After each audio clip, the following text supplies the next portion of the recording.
ಈ ಕಾರ್ಯಕ್ರಮವನ್ನು ಉದ್ಘಾಟನೆ ಮಾಡಬೇಕಂತಂದೇಳಿ ಅವರಲ್ಲಿ ವಿನಂತಿಸಿಕೊಳ್ತಾ ಇದ್ದೀವಿ.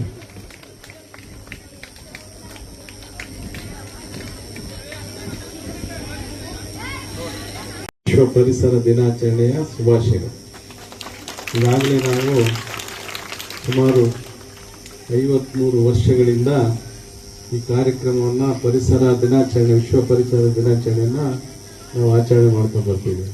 ಇದು 1973ರಿಂದ ವಿಶ್ವಸಂಸ್ಥೆಯು ಇದನ್ನು ಪ್ರಾರಂಭ ಮಾಡುತ್ತೆ. ಪರಿಸರ ದಿನಾಚರಣೆಯನ್ನು ಆಚರಣೆ ಮಾಡಬೇಕು ಅಂತೇಳಿ ಅಂದಿನಿಂದ ಇಂದಿನವರೆಗೂ ಸುಮಾರು ಎಷ್ಟು ಕಂಟ್ರಿ,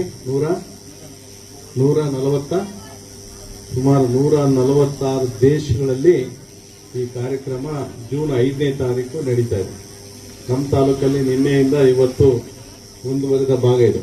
ಯಾಕಂದರೆ ಈ ಒಂದು ಕಾರ್ಯಕ್ರಮ ಇಡೀ ತಿಂಗಳು, ಜೂನ್ ತಿಂಗಳವರೆಗೂ ಎಲ್ಲ ನಡೀತಾ ಇದೆ. ಈ ಕಾರ್ಯಕ್ರಮವನ್ನು ವಿಶೇಷವಾಗಿ ಎಲ್ಲ ಶಿಕ್ಷಣ ಇಲಾಖೆಯವರು ಸೇರಿ, ಫಾರೆಸ್ಟ್ ಇಲಾಖೆಯವರು, ಏನು ಸಾಮಾಜಿಕ ಅರಣ್ಯ ವಿಭಾಗ ಮತ್ತು ಪ್ರಾದೇಶಿಕ ಅರಣ್ಯ ವಿಭಾಗದವರು ಎಲ್ಲ ಕಡೆ ಸಸಿಯನ್ನು ನೆಡುವುದರ ಮೂಲಕ ಈ ಒಂದು ಪರಿಸರ ದಿನಾಚರಣೆಯನ್ನು ಆಚರಣೆ ಮಾಡ್ತೇವೆ. ನಮಗೆಲ್ರಿಗೂ ಗೊತ್ತು ಪರಿಸರ ಅಂದರೆ ಏನಂತ ಹೇಳಿ. ನಾವೆಲ್ಲರೂ ಇಲ್ಲಿ ವಿಶೇಷವಾಗಿ ಹೈಸ್ಕೂಲಲ್ಲಿ PM ಶ್ರೀ ಆದರ್ಶ ಪ್ರೌಢಶಾಲೆ, ಇದರಲ್ಲಿ ಸುಮಾರು 600 ವಿದ್ಯಾರ್ಥಿನಿಯರು, ಜೊತೆಗೆ ಜೂನಿಯರ್ ಕಾಲೇಜಲ್ಲಿ 240 ಇದುವರೆಗೂ ಅಡ್ಮಿಷನ್ ಇನ್ನೂ ಆಗ್ತಾ ಇದೆ. ಇಲ್ಲಿ ವ್ಯಾಸಂಗ ಮಾಡಿದ ಸುಮಾರು 840 ಸಂಖ್ಯೆಯ ವಿದ್ಯಾರ್ಥಿನಿಯರು ಇಲ್ಲಿ ವ್ಯಾಸಂಗ ಮಾಡ್ತಾ ಇದ್ದೀರಾ.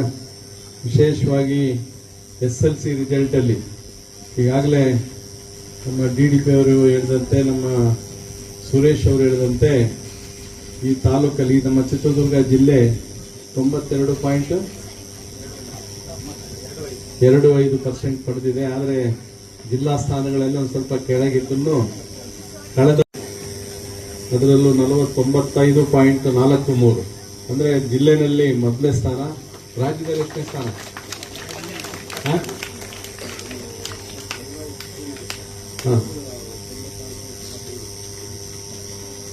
ಒಟ್ಟಾರೆಯಾಗಿ ನಮ್ಮ ಜಿಲ್ಲೆಯಲ್ಲಿ ಮತ್ತು ರಾಜ್ಯದಲ್ಲಿ ಒಂದು ಒಳ್ಳೆ ಸ್ಥಾನವನ್ನು ಪಡೆದಿದೆ. ಜಿಲ್ಲೆಯಲ್ಲಿ ಪ್ರಥಮ ಸ್ಥಾನ.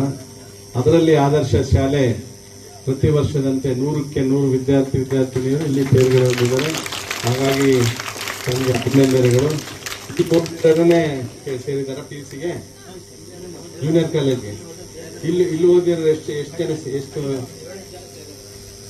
ಒಟ್ಟಾರೆಯಾಗಿ ಇಲ್ಲಿ ಆದರ್ಶ ಶಾಲೆ ಅಂತ ಹೇಳಿ ಆದರ್ಶ ಹೆಸರು ಬಹಳಷ್ಟು ಅದರಲ್ಲೇ ಇದೆ. ಆದರ್ಶ ಅನ್ನೋದನ್ನ ನಾವು ಯಾವುದೇ ಸಂದರ್ಭದಲ್ಲಿ ಆದರ್ಶಪ್ರಾಯವಾಗಿರ್ಬೇಕು, ಆದರ್ಶವಾಗಿರ್ಬೇಕು, ಬೇರೆಯವರಿಗೆ ಮಾದರಿಯಾಗಿರ್ಬೇಕು ಅಂತ ಹೇಳಿ ನಾವು ಬಯಸ್ತೀವಿ. ಅಂತ ಒಂದು ವಿಶೇಷವಾದ ಹೆಸರನ್ನ, ನಾಮಾಂಕಿತವನ್ನ ಹೊಂದಿದಂತ ಈ ಶಿಕ್ಷಣ ಸಂಸ್ಥೆಯಲ್ಲಿ ತಾವೆಲ್ಲರೂ ಇಲ್ಲಿ ಸೇರಿ ವಿದ್ಯಾಭ್ಯಾಸವನ್ನ ಪ್ರೌಢ ಶಿಕ್ಷಣದವರೆಗೆ 6th ಇಂದ ಬರ್ತಾರೆ. 6th ಸ್ಟ್ಯಾಂಡರ್ಡ್ ಇಂದ SLC ಇತ್ತು. ಈಗ ಕಳೆದ ವರ್ಷದಿಂದ PUC ಪ್ರಾರಂಭ ಆಗಿದೆ. ಈ ವರ್ಷ 2nd PUC ಪ್ರಾರಂಭ ಆಗಿದೆ. ಒಟ್ಟಾರೆಯಾಗಿ ಇಲ್ಲಿನ ನೀವು ಕಲಿತಂತ ವಿದ್ಯಾರ್ಥಿನಿಯರು ನೀವೆಲ್ಲ ಆದರ್ಶವಾದ ಒಂದು ವಿದ್ಯಾಭ್ಯಾಸವನ್ನು ಪಡೀತಿದ್ದೀರ ಕಾಲೇಜ್ವರೆಗೂ. ಅದರ ನಂತರ ಇನ್ನೂ ಉತ್ತಮವಾದ ಮುಂದಿನ ವ್ಯಾಸಂಗ ಮಾಡಿ ಆದರ್ಶ ಜೀವನವನ್ನ, ಆದರ್ಶ ಒಂದು ವೃತ್ತಿ ಜೀವನವನ್ನ ತಾವೆಲ್ಲರೂ ಮಾಡ್ತೀರಂತ ಹೇಳಿ ಈ ಸಂದರ್ಭದಲ್ಲಿ ಹಾರೈಸ್ತಾ, ನಿಮ್ಗೆಲ್ರಿಗೂ ಕೂಡ ಪರಿಸರ ಕಾಳಜಿ, ಪರಿಸರ ಅಂದರೆ ನಮಗೆಲ್ಲ ಬಹಳಷ್ಟು ನೀವು ಇಲ್ಲಿ 100ಕ್ಕೆ 100 ಅಂಕಗಳನ್ನು, 100ಕ್ಕೆ 100 ಜನ ನೀವು ವಿದ್ಯಾರ್ಥಿಗಳು ಪಾಸ್ ಆಗಂತ ಒಂದು ಕಾಲೇಜಲ್ಲಿ ಬಹುಶಃ ನಿಮ್ಮ ಮುಂದೆನೇ ಕಾಣುತ್ತೆ ಪರಿಸರ. ಈಗಾಗಲೇ ನಮ್ಮ ಸುರೇಶ್ ಅವರು ಹೇಳ್ತಿದ್ರು, 2018ರಲ್ಲಿ ನಾವೇನಿಲ್ಲಿ ಗಿಡವನ್ನು ನೆಡೋದ್ರ ಮುಖಾಂತರ ಪರಿಸರ ದಿನಾಚರಣೆ ದಿವಸ ಅದು ಪ್ರಾರಂಭ ಮಾಡಿದ್ವಿ. ನಿಮ್ಮ ಮುಂದೆ ಇದೆ. ಯಾಕಂದರೆ ಪರಿಸರ ಇಲ್ಲ ಅಂದರೆ ಬಹುಶಃ ಒಳ್ಳೆಯ ಒಂದು ಗಾಳಿ ನಮ್ಗೆ ಸಿಗೋದಿಲ್ಲ, ಒಳ್ಳೆಯ ನೀರು ಸಿಗೋದಿಲ್ಲ.